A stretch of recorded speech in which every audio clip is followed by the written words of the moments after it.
We are Buddhist. Of course बुद्धांचा धम्म हा फक्त भारतापुरताच मर्यादित नाहीये, तर संपूर्ण जगामध्ये पसरलेला आहे.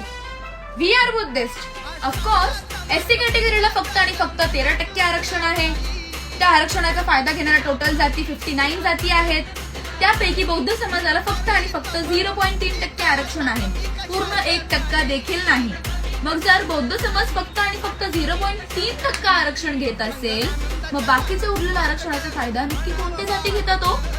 ज्या स्वतःला उच्च सांगतात त्या का? We are Buddhist. ऑफकोर्स आम्हाला बघून जातीवादी जळतात. We are Buddhist. ऑफकोर्स आम्ही लग्नामध्ये अक्षता म्हणून फुलांचा वापर करतो, धान्याचा वापर करून धान्याला पायाखाली तोडवत नाही. We are Buddhist. ऑफकोर्स आमच्या बापाची जयंती फक्त भारत देशातच नाही, तर संपूर्ण जगभरात एकदम जल्लोषात साजरी केली जाते. We are Buddhist. ऑफकोर्स कायदा लिहिलाय बापानं आमचा, मला शिकवता काय? कायदा लिहिलाय बापानं आमचा, मला शिकवता काय? आम्ही भीमाची पोरं हाय, आमचं नाव करायचं नाही. आम्ही भीमाची पोरं हाय, आमचं नाव करायचं नाही. जय भीमच.